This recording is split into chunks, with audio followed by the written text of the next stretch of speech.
वैकुंठ में जाने के लिए क्यों नहीं करते? प्रभुपाद जी इस तरह से बता रहे हैं, क्योंकि ब्रह्मलोक तक मृत्यु उनका पीछा नहीं छोड़ती। वहाँ ब्रह्मा जी की भी मृत्यु होती है। तो भगवान आगे बता रहे हैं इसके बारे में। सहस्त्र युग प्रियतन हत्यम ब्रह्माणो विदुह रात्रिम युग सहस्त्रनाम ते अत्र हो रात्रि विदो जना। अर्थात मानवीय गणना के अनुसार 1000 युग मिलकर ब्रह्मा जी का एक दिन बनता है। ब्रह्मा जी की रात्रि भी इतनी ही बड़ी होती है, जो कि भगवत गीता के 8वें अध्याय का 17वां श्लोक है। तो ब्रह्मा जी का जो एक युग है उसकी गणना कुछ इस प्रकार से की गई है। इसी श्लोक के अंदर प्रभुपाद जी ने बताया है कि ब्रह्मा जी का एक दिन एक कल्प के इक्वल होता है। एक कल्प, इतने ही कल्प की उनकी रात्रि होती है, यानी कि 2 कल्प मिलकर उनके एक दिन रात बनाते हैं। और एक दिन के अंदर सतयुग, त्रेता युग, द्वापर युग और कलयुग, ये एक चक्र हो गया, एक सीरीज होगी। इसके 1000 बार जब ये आ जाते हैं इसी सीक्वेंस में, मतलब सतयुग, फिर त्रेता, फिर द्वापर, फिर कलयुग, फिर सतयुग, फिर त्रेता, फिर द्वापर, फिर कलयुग, ये लगातार जब 1000 बार आते हैं तब जाके ब्रह्मा जी का एक दिन पूरा होता है। और इसमें बताया गया है कि सतयुग की जो गणना है वो 17,28,000 वर्षों तक के लिए। और यहाँ पर सब कुछ सदाचार, ज्ञान, धर्म, सब कुछ एकदम अच्छे वे में रहता है, सत्य रहता है, वहाँ पर झूठ का बोलबाला नहीं रहता। उसके बाद स्टार्ट होता है हमारा त्रेता युग, जो कि लगभग 12,96,000 साल का रहता है। यहाँ पर पापों का प्रारंभ शुरू होता है, और पापों के प्रारंभ शुरू होने के बाद फिर आता है द्वापर युग, जो कि 8,64,000 सालों का होता है। यहाँ पर सदाचार, धर्म का ह्रास होना शुरू हो जाता है, जैसे कि महाभारत में भी हम देख सकते हैं। और कलयुग, जिसमें हम जी ही रहे हैं, जिसकी आयु सबसे कम है 4,32,000 साल, लेकिन हम लोगों को तो ये लग रहा है ये पता नहीं कितना ही लंबा होगा। और अभी एक्चुअली में असली कलयुग शुरू भी नहीं हुआ है। अभी जैसे कि कोई भी हम चैनल चेंज करते हैं या कुछ दबाते हैं हम लोग, या पहले हम जब जाते थे टीवी के चैनल के, उसको खड़े होकर के हमें चैनल को चेंज करना पड़ता था। तो वो जो चैनल को एक से दूसरे में जो चेंज करने में जो जितना टाइम लग रहा है, वही अभी टाइम चल रहा है। अगर हम बस में हैं और बस से उतर रहे हैं, तो बस से उतरते और जमीन में आते समय जितना टाइम लग रहा है वो कलयुग है। और इसका प्रभुपाद जी ने बताया है कि ये अगले 10,000 वर्षों तक रहेगा, और उसके बाद घोर कलयुग शुरू हो जाएगा, जिसके बारे में हम लोगों ने पढ़ा है, सुना है, और उसके लक्षण हम इस युग में भी देख पा रहे हैं। ऐसी ऐसी घटनाएं होती हैं जो कि घोर कलयुग के सूचक होते हैं। जैसे कि महाभारत के टाइम में भी युधिष्ठिर के साथ में कुछ ऐसी घटनाएं घटी थी जो घोर कलयुग के बारे में संदेश दे रही थी। तो इसी तरह से यहाँ पर भी ऐसा हो रहा है। लेकिन अभी आने वाले टाइम में हम लोग क्या हैं, ये एक धरती जो है ना बिल्कुल सतयुग के जैसी हो जाएगी, द्वापर युग के जैसी हो जाएगी। क्योंकि भगवान चैतन्य महाप्रभु ने घोषणा की है कि हर घर हर गली में उनके नाम का संकीर्तन होगा, और जहाँ भगवान के नाम का संकीर्तन होगा वहाँ हर्ष होगा, और जहाँ हर्ष होगा वहाँ खुशहाली होगी, और जहाँ खुशहाली होगी वहाँ पर समृद्धि, सब कुछ रहेगा। लेकिन धीरे धीरे ये चीज़ें अपीयर हो जाएंगी। ये मैंने एक लेक्चर में सुना भी है कि भगवान अपने विग्रहों को डिसअपियर कर देंगे, हटा देंगे, मंदिर टूटने लगेंगे, मंदिरों में करप्शन बढ़ जाएगा, मतलब धोखाधड़ी और ये सारी चीज़ें बढ़ जाएंगी, लोगों का विश्वास टूटने लगेगा और टूट जाएगा, मंदिर रहेंगे नहीं। भगवान अपने विग्रहों को वहाँ से इनविजिबल कर देंगे, कोई देख नहीं पाएगा उनको। तो ऐसी ऐसी घटनाएं घटेंगी। तब ये लोग बोलेंगे, अगले 2 लाख साल तक का प्रोसेस क्या रहेगा, सब ये बोलेंगे भैया हम अपनी घर गृहस्थी निभा लेना, यही सबसे बड़ा कार्य है। और वाकई में तब यही सबसे बड़ा कार्य होगा कि हम अपनी घर गृहस्थी बढ़ा लें। तो जैसे कि आजकल हम बोलते हैं किसी को भी अगर हम बोलें कि आप चैंटिंग क्या करो, या आप कुछ आया करो प्रोग्राम में, तो उनका कई बार ये आंसर आता है कि भैया अपनी घर गृहस्थी निभा लेना, अपने बाल बच्चों ने देख लें, वही सबसे बड़ा धर्म है, ये भी एक आश्रम है। बिल्कुल है ये आश्रम, लेकिन ये आज से 10,000 साल बाद एक्चुअली में चलने लग जाएगा, सबकी मनोवृत्ति ऐसी हो जाएगी। तो यहाँ पर ये बताएगा, और ब्रह्मा जी के ऐसे 1,000 साइकिल होने के बाद में उनका एक दिन बनता है, और ऐसे उनके 100 साल की उम्र होती है। और 100 साल की उम्र के बाद, जो कि लगभग उनका हमारे अगर पृथ्वी की उससे गणना की जाए तो बोलते हैं ना, इकाई धाई सैकड़ा हजार 10,000 लाख 10 लाख करोड़ 10 करोड़ अरब 10 अरब खरब 10 खरब संख 10 संख, तो उनकी 31.104 संख जितनी उम्र है, इतनी लंबी आयु है ब्रह्मा जी की। और जिसके बारे में प्रभुपाद जी ने बताया कि अटलांटिका के महासागर में बुलबुले उठते हैं, वो बुलबुले जितनी देर उठते हैं और वो फिर एकदम हट जाते हैं, फूट जाते हैं, उतनी ही आयु की गणना की है उन्होंने, कि उनकी इतनी बड़ी लंबी आयु भी भगवान के आगे इतनी छोटी सी आयु है। तो यहाँ पर बहुत अच्छी कैलकुलेशन करके बताया गया है, आजकल के लोग बता नहीं पाएंगे, आज की साइंस इसके बारे में बता नहीं पाएगी। आगे पढ़ते हैं। एक युग 43 लाख वर्ष का होता है। इस संख्या को 1,000 से गुणा कर दें करके ब्रह्मलोक में ब्रह्मा का 12 घंटे होते हैं, जिसके बारे में बताया है। युग मतलब कल्प युग। इसी प्रकार से अगले 12 घंटे की अवधि ब्रह्मा जी की रात्रि होती है। ऐसे 30 दिनों का एक महीना होता है और 12 महीनों का एक वर्ष होता है, जैसे हमारे पृथ्वी पर है। और ब्रह्मा ऐसे 100 वर्षों तक जीवित रहते हैं।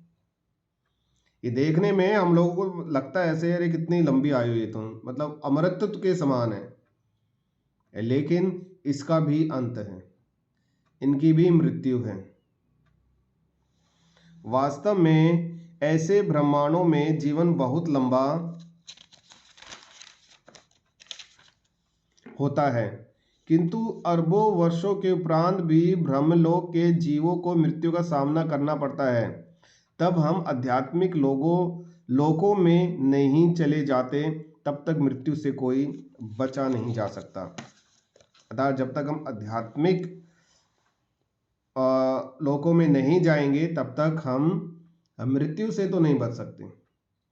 हम लोग किसी न किसी चीज को हरा रहे हैं, लेकिन पता नहीं कितने काल से हम लोग मरते आ रहे हैं। कभी किसी योनि में मरे हैं, कभी किसी योनि में मरे हैं, और वो कॉन्टिन्यूसली मरते मरते आ रहे हैं। कल मैं एक ग्रुप के अंदर हूँ, वहाँ पर एक प्रभु जी हैं, उनके और डिवोटी हैं, वो अच्छे डिवोटी हैं, और उनका एक चैनल भी है। और जो माता जी हैं वो काफ़ी अच्छा भजन गाती हैं, और अधिकतर उनका जो समय रहता है वो वृंदावन में ही रहता है। और बड़े ही दुख की बात है कि उनका लड़का, जो कि आई थिंक 20 साल का होगा, परसों 10 तारीख को उनके लड़के को करंट लगा।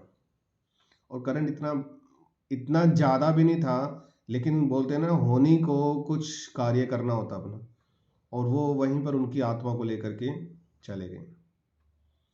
तो सोचो, फिर भी प्रभु जी का उनका वॉइस रिकॉर्डिंग मैसेज आया था, वो सुनकर के हैरान था। उन्होंने बोला कि मैं इतना ज़्यादा डिटेल में तो, मतलब इतना बोल भी दिया, एक पिता के सामने अगर उसके पुत्र की मृत्यु का समाचार मिले, तो मुझे नहीं लगता इससे बड़ा किसी माँ बाप के लिए सदमा हो सकता है। और फिर भी उन्होंने ये लगा लो कि हमारे भगवान की कृपा लगा लो, आप कुछ भी लगा सकते हो, जो इतना मनोबल मिला। और उन्होंने लगभग 1.5 मिनट का वॉइस मैसेज भेजा, बताया उन्होंने कैसे क्या हुआ। तो मृत्यु का कोई समय नहीं है, और मृत्यु ब्रह्मलोक तक उपस्थित है। हम चाहे हठयोग द्वारा कुछ कर लें, हठयोग द्वारा एक लोक तक तो जा सकते हैं, स्वर्ग लोक को भी लांद के ऊपर के लोकों में जा सकते हैं, परंतु मृत्यु फिर भी आनी है। और अगर हम देखें कि हमने कोई गलती कर दी और ब्रह्मा जी ने बोला कि चलो जाओ, तो मैंने ये 84 लाख योनियों में घूम के आओ जरा, वो 84 लाख योनियां ब्रह्मा जी के लिए शायद 3 से 4 मिनट के बराबर होंगी, हम जो सोचते हैं। जैसे कई बार हम बच्चे को पनिशमेंट दे देते हैं, ये नहीं किया तेरे को ये नहीं मिलेगा, यहाँ पर बैठा रहे। जैसे हमारे टाइम में टीचर तो हमें मुर्गा बना दिया करते थे, डंडे मारते थे, हाथ ऊपर करके खड़े हो जाओ। तो जितनी देर वो पनिशमेंट हमें मिली है उतनी देर में हम 84 लाख योनियां घूम जाते हैं, लेकिन हम लोगों को लगता है हम कितना बड़ा जीवन जी गए। और ये बोला जाता है कि हम लोग क्यों इंसान मृत्यु से डरता है, क्योंकि वो मरता आ रहा है रेगुलरली। पिछले हो सकता है जन्म में शेर रहा होगा, कोई कुछ किसी योनि में रहा होगा, उसकी भी मृत्यु हुई होगी, फिर दोबारा आया है, तो मृत्यु जन्म ये चलता आ रहा है। तो इसलिए हम मृत्यु से सबसे ज़्यादा डरते हैं। माता जी आप कुछ इसमें ऐड करना चाहें तो?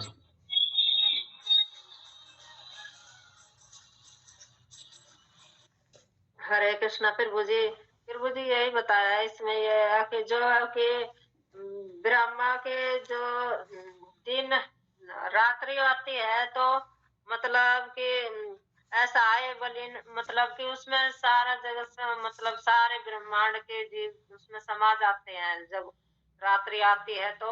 और जब जब ब्रह्मा का दिन आता है तो सारे जीव प्रकट हो जाते हैं। सांस लेते हैं तो सारे जीव अंदर चले जाते हैं, जो सांस छोड़ते हैं तो सारे जीव बाहर आ जाते हैं, वैसे वैसे।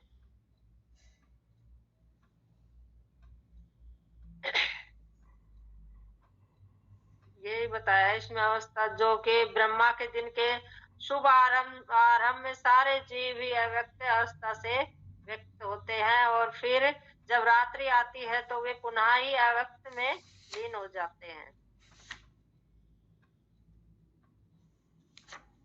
हरे कृष्णा। फिर मुझे आगे कीजिए। सही है प्रभु जी। हरे कृष्णा, थैंक यू माता जी। आगे है, यहाँ पर प्रभुपाद जी ने 8वें अध्याय का 17वां, 18वां, 19 और 20 श्लोक के बारे में बताया है। तो अगला वो श्लोक में बताते हैं जहाँ पे ब्रह्मा जी के आयु के बारे में भगवान ने बताया है, वो कैसे अपीयर होते हैं, कैसे वो मतलब प्रकट होते हैं, कैसे जब उनका दिन पूरा होता है तो सोते हैं, तब क्या होता है, ये सारा भगवान ने इन 4 श्लोकों में बताया है। तो यहाँ बोलते अव्यक्ताम अव्यक्तः सर्व प्रकाशन राग में रात्रिगे में प्रलेयन्ते तेत्रे व्यक्ता संग के। अर्थात ब्रह्मा जी का दिन का शुभारंभ होता है, सारे जीवों का समूह अव्यक्त अवस्था में आता है, और जब रात्रि व्यक्त अवस्था में आता है, और जब रात्रि आती है तो पुनः लुप्त हो जाते हैं। तो जैसे माता जी ने बताया है, इसी मैं एक बार एक वीडियो देख रहा था, उसमें बताया गया था, जो कि हमारे स्कोन की तरफ से ही थी, और उसमें प्रभु जी ने उसका लिंक भी भेजा था हमारे ग्रुप के अंदर कि वो आप देखा करो।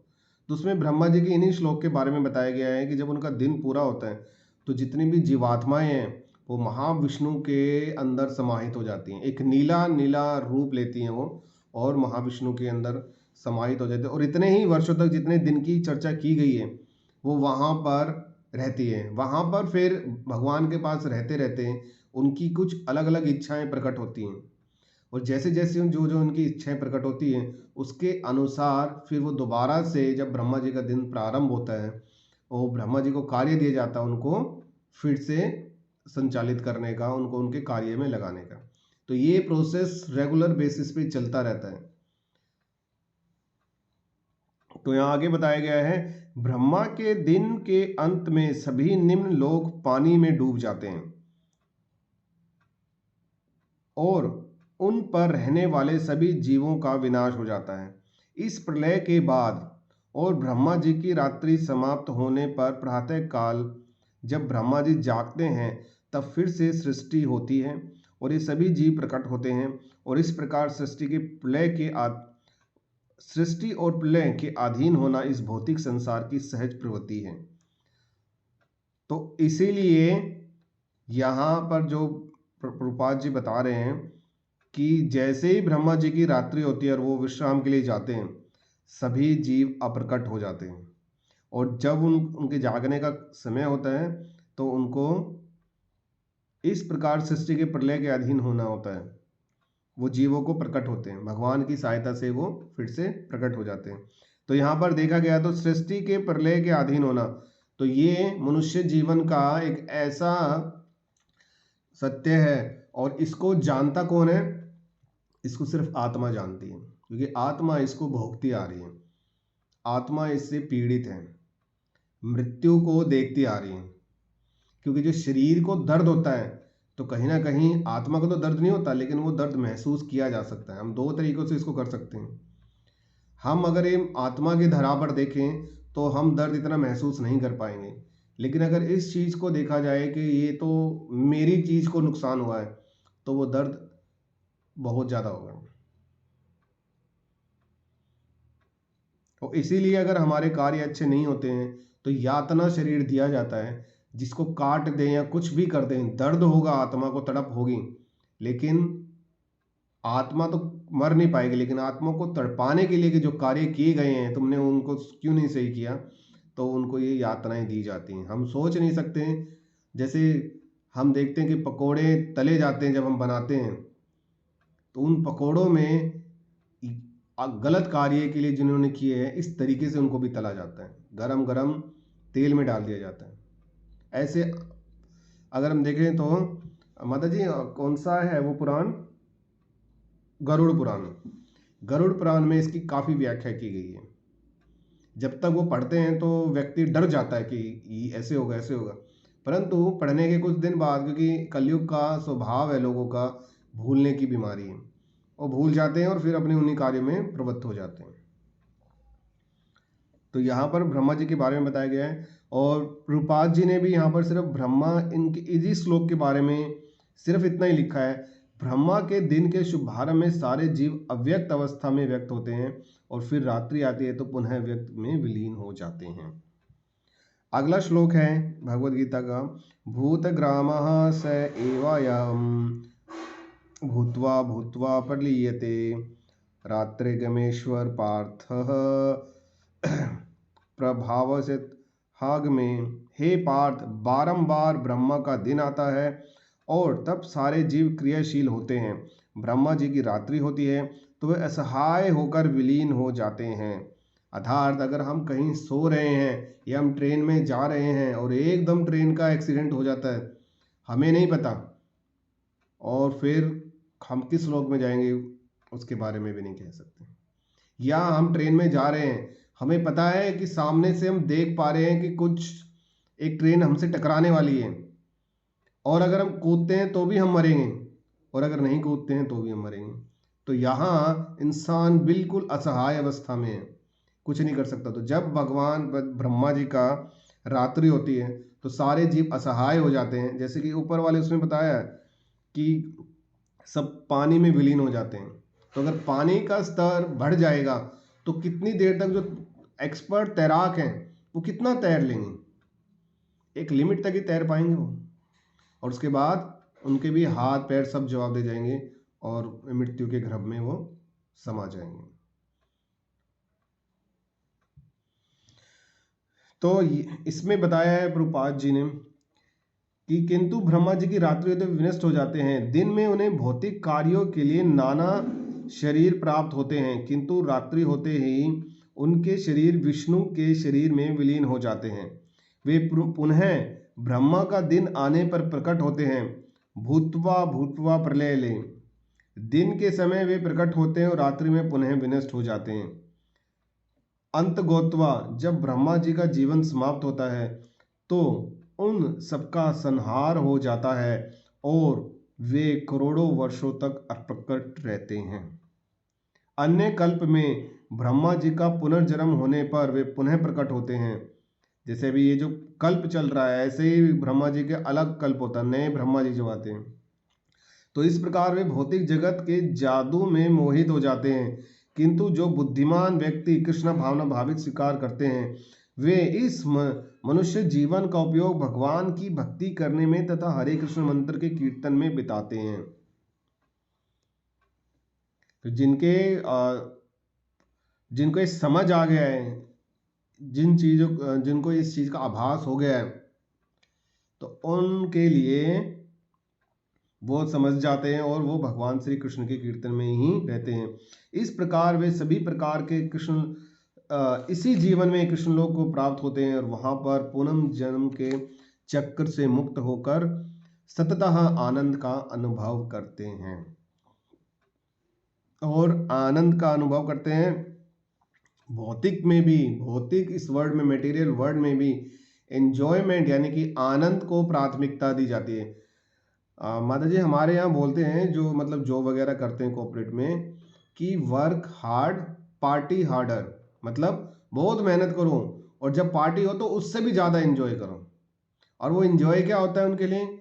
उनके लिए एंजॉय होता है उनके हाथ में अनलिमिटेड वाइन होती है, जितना चाहो उतना पियो, जो खाना है वो खाओ, जहाँ घूमना है वहाँ घूमो। ये किस टाइप का एंजॉयमेंट है तो समझ में नहीं आता है। ठीक है, तो ये रहता है। अगर माता जी आप कुछ इसमें ऐड करना चाहें तो।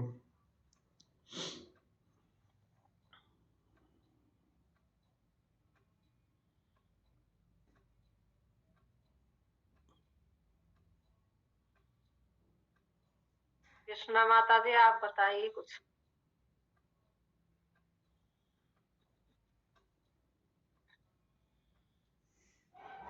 माता जी आप ही बता लो। हरे कृष्ण प्रभु जी, हाँ जी ये माता जो जी। सतयुग और ये त्रेतायुग और द्वापर और ये कलयुग, मतलब जब ब्रह्मा की आयु खत्म हो जाती है तभी यह पता है क्या? क्या बोले आप लास्ट में? क्या बोले माता जी? तभी क्या? मतलब कि ये जैसे सतयुग है, त्रेतायुग है, द्वापर युग है और फिर कलयुग है, तो ब्रह्मा की आयु खत्म हो जाती है जब यह प्रलय आती है। माता जी देखो, जैसे हम देखते हैं ना कि हम क्लास लेते हैं 5 बजे से, सुबह 5 बजे से 6 बजे तक। तो ब्रह्मा जी के इस 1 घंटे के अंदर सतयुग, त्रेतायुग, द्वापर युग, कलयुग समाप्त हो जाते हैं। फिर उनका अगला घंटा शुरू होता है, फिर दोबारा से प्रोसेस होता है। जैसे कलयुग में इतना ज़्यादा कलह बढ़ जाएगा, कलह का युग है ये, तो इसलिए इसका नाम है कलयुग। तो जब कलयुग का अंत आएगा तो भगवान स्वयं कल की रूप धारण करेंगे और इस कलयुग में जो लोग हैं उनका संहार करेंगे।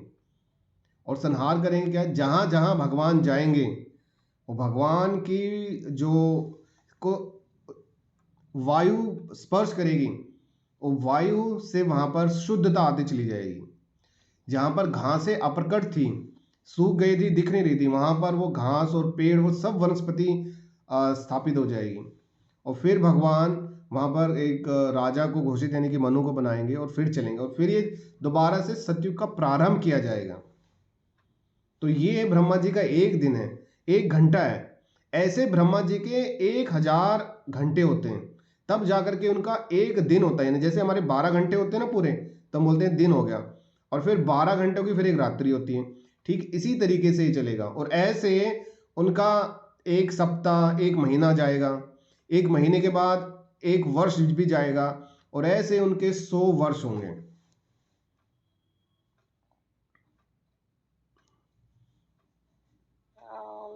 आयु बहुत लंबी है ब्रह्मा की। हाँ जी माता जी, लंबी तो बोले आप ये लगा लो 3110 करोड़ साल लंबी आयु है उनकी। करोड़ नहीं, अरब। 3110 अरब लंबी आयु है, करोड़ तो बहुत छोटे पड़ गए इसको। हम अगर पृथ्वी की आयु से गणना करें, सोचो इस गणना को निकालने के लिए हमारे ऋषि मुनि ने कितना ज्यादा तपस्या की होगी, तब जाकर के इस ज्ञान को प्राप्त कर पाएंगे जो हम सहज भाव से पढ़ रहे हैं।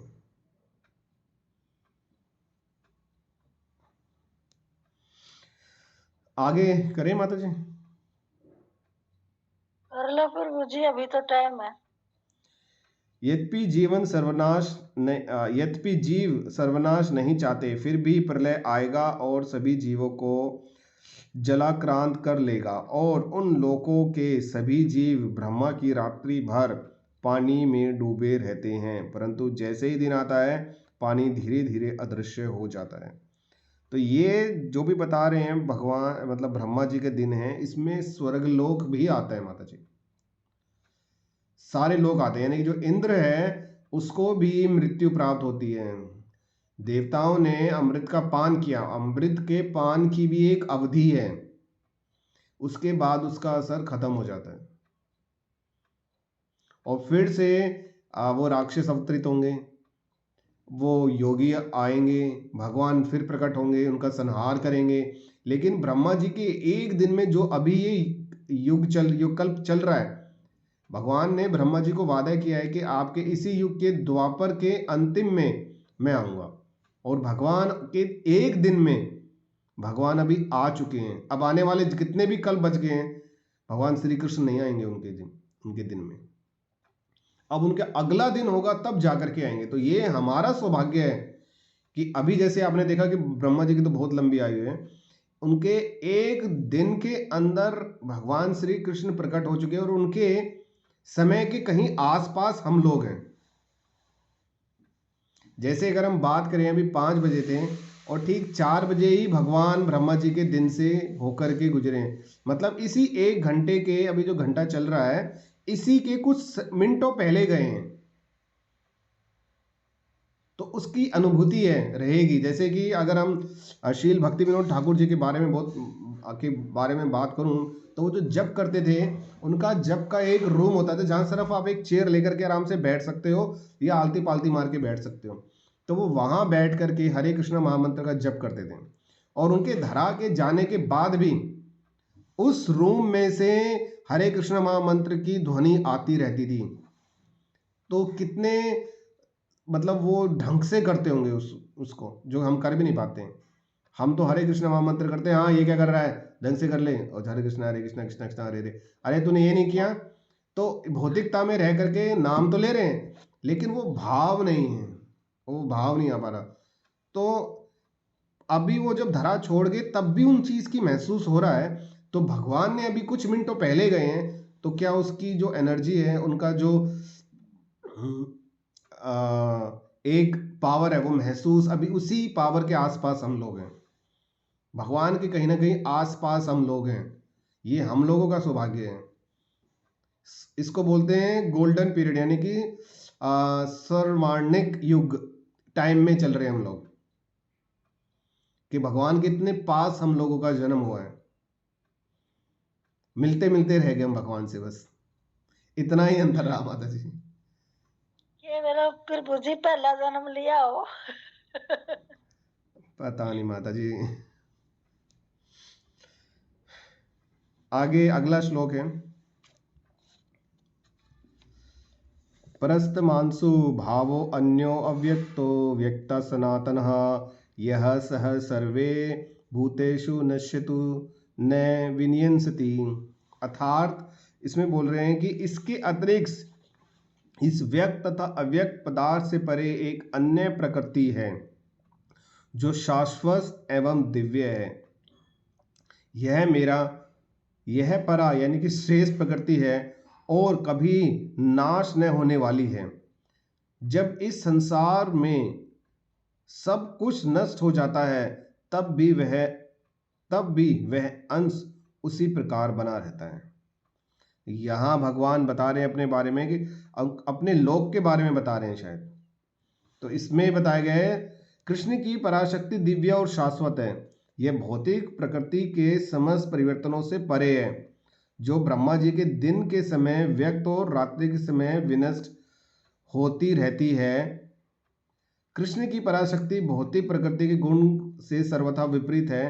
परा तथा परा प्रकृति की व्याख्या इसमें आगे श्लोक में भगवान के श्रील प्रभुपाद जी ने इसके तात्पर्य में बताया है। तो यहाँ परा और अपरा शक्ति, जो कि हम गीता में पढ़ चुके हैं, उसके बारे में बताया कि तो भगवान की जो अपरा शक्ति है वो इस चक्र में नहीं आती, वो इस चक्रों से परे हैं अपरा। लेकिन परा शक्ति इसके अंदर आती है, मृत्यु के दायरे में आती है। तो ब्रह्मा जी का लोक भी मृत्यु के दायरे में आता है। जैसे कि आपने सुना होगा, एक बार मैंने प्रभु जी से क्वेश्चन किया था, तो मैंने बोला कि जो अब्दुल कलाम थे, जिनके बारे में काफ़ी कुछ पढ़ा जाता है, बड़े उन्होंने मिसाइल का भी निर्माण किया और कुछ हद तक एक मुस्लिम होते हुए भी उन्होंने अपने राष्ट्रपति भवन में मीट वगैरह का बनाने को बिल्कुल रोक दिया था और बहुत से ऐसे कार्य किए, बहुत मोटिवेट करते थे वो बच्चों को।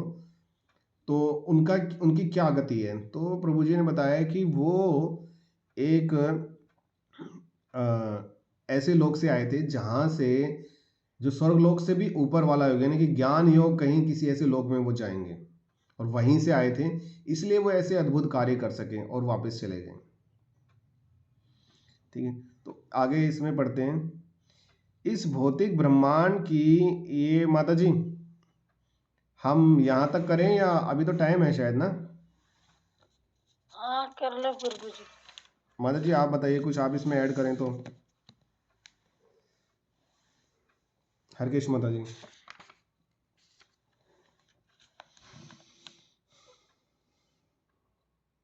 हरे कृष्णा प्रभु जी, आपने बता दिया, सही है प्रभु जी। यही है जो प्रकृति के 3 गुण वाली जो मेरी भगवान बताते हैं ना, इसमें देवी होशा गुण महिमा माया दुर्तिया ही मामेव ये परदंते ही माया मेता तरंते ते। अब प्रकृति के 3 गुण वाली जो इस मेरी देवी शक्ति को पार कर पाना बहुत कठिन है, किंतु जो मेरे शरणगत हो जाते हैं वे इसे सरलता से पार कर जाते हैं। तो अपरार शक्ति है जो इसमें दे रखे है, तो भगवान कृष्ण की जो पराशक्ति है, जो वह भौतिक प्रकृति के गुणों से ईश्वर अवस्था विपरीत रहती है। तो परा तथा पराशक्ति की व्याख्या 7वें अध्याय में हुई है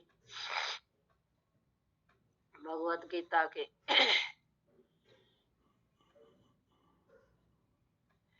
ठीक है फिर मुझे आपने बता दिया, चलो आगे करो।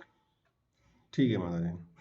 तो इस भौतिक ब्रह्मांड की सीमाओं की हम गणना नहीं कर सकते हैं, परंतु हमारे पास वैदिक ज्ञान है जिससे मालूम होता है कि संपूर्ण सृष्टि में करोड़ों ब्रह्मांड हैं और इन भौतिक ब्रह्मांडों के परे एक दूसरा आकाश है जो आध्यात्मिक है। वहाँ के सभी ग्रह सनातन हैं। सनातन का मतलब हम पहले भी इसके बारे में डिस्कस कर चुके हैं, जो निरंतर रहे, तो यानी कि वो निरंतर हैं और उन पर सभी जीवों का जीवन सनातन है।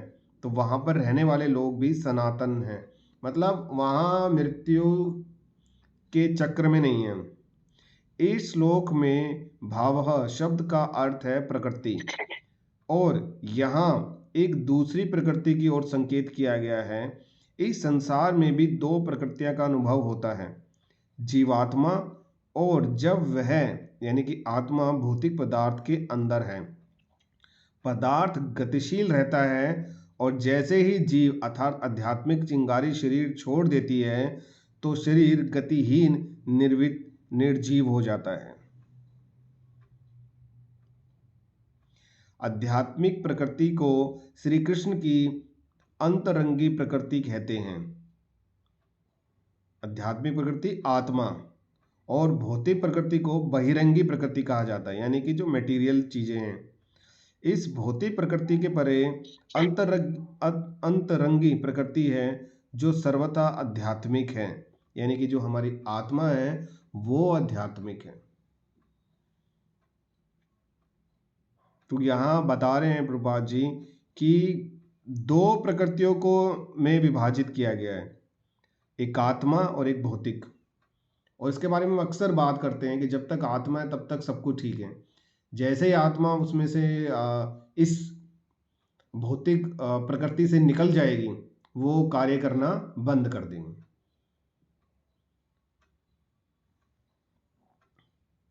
आगे बढ़ते हैं इसमें। 2 प्रकृति फिर मुझे 2 प्रकृति बताई है ना, तो ये तो एक प्रकृति तो आत्मा बताई है और हाँ, एक जो हमारा शरीर है हाँ जो जी, इसके हाँ जी, अंदर रहता है। बिल्कुल बिल्कुल।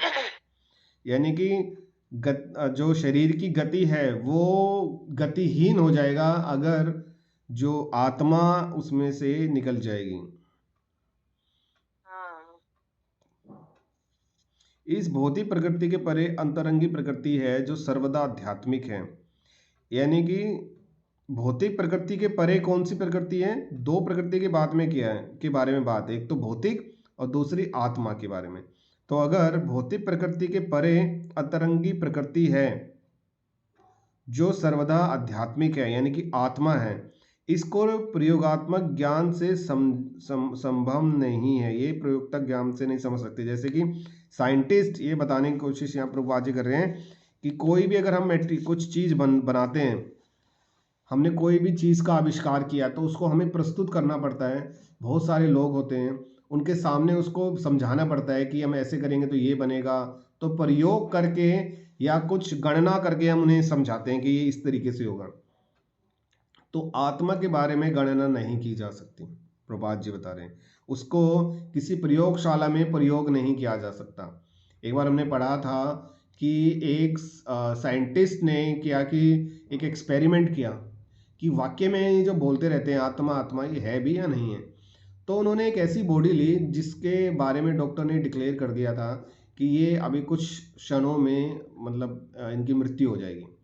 तो उन्होंने उनको क्या किया कि एक ऐसे रूम में उनको कर दिया जो कि शीशे का बना हुआ था, कंप्लीटली ब्लॉक था, कहीं से हवा भी उसमें नहीं जा सकती थी, कि ये अभी कुछ क्षणों में मर जाएगा।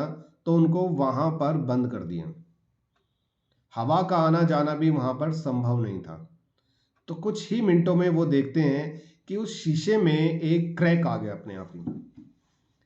तो उस क्रैक के बारे में उन्होंने अध्ययन किया कि इस क्रैक को जरा निकालो, और उसके ऊपर उन्होंने रिसर्च करनी शुरू की कि क्या है, क्या चीज़ निकली तो है, क्रैक तो ऐसे आया नहीं, क्योंकि उन्होंने पूरे अपने एक्सपेरिमेंट लगा लिए थे कि कोई चीज़ निकल सकती है, हवा तक नहीं निकल पाएगी वहाँ से। तो वो जो क्रैक आया, वहाँ से साइंटिस्ट अभी तक इसके बारे में आगे मेरे को फर्दर पता नहीं है कि क्या हुआ, लेकिन उन्होंने इस चीज़ को माना कि हाँ कोई चीज़ तो है जो शरीर से निकली और इसकी मूवमेंट बंद हो गई।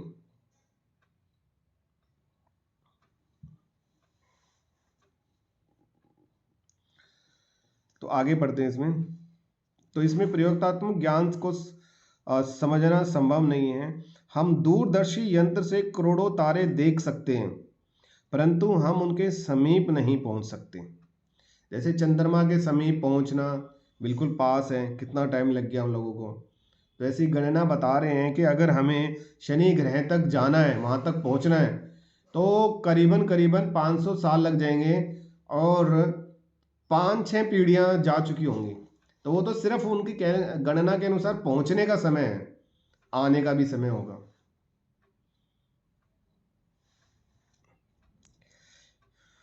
यदि हम इन भौतिक विश्व को अपने प्रयोगात्मक ज्ञान से नहीं समझ सकते हैं, तो भगवान और उनके साम्राज्य को समझने की तो क्या संभावना है।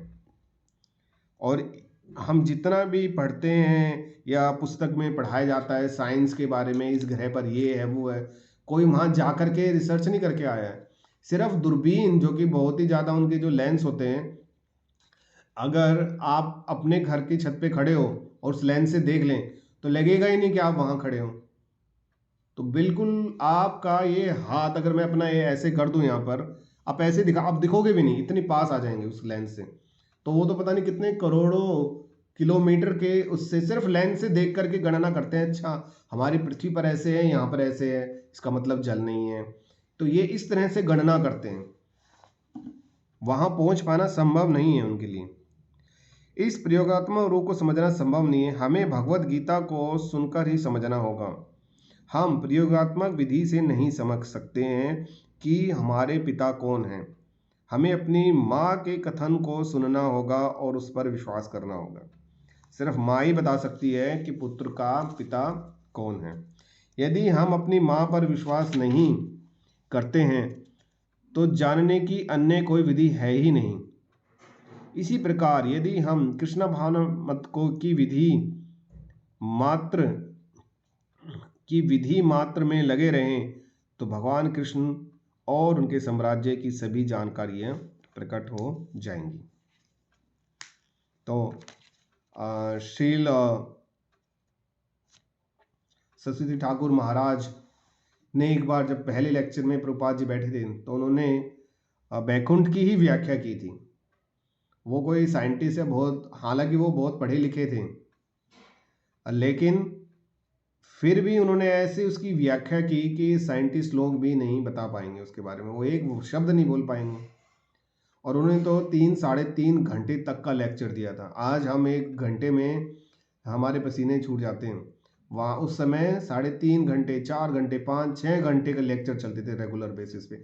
और जबकि अध्ययन करने के लिए इतनी पुस्तकें भी नहीं थी, ये पुस्तकें तो प्रभुपाद जी की वजह से इतनी ज़्यादा प्रिंटिंग होकर के आ रही हैं हमारे पास में। तो यही है, आप भी समय का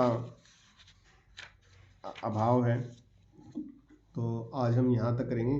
किसी का अगर कोई प्रश्न हो तो शायद मैं आंसर देने की चेष्टा करूँगा।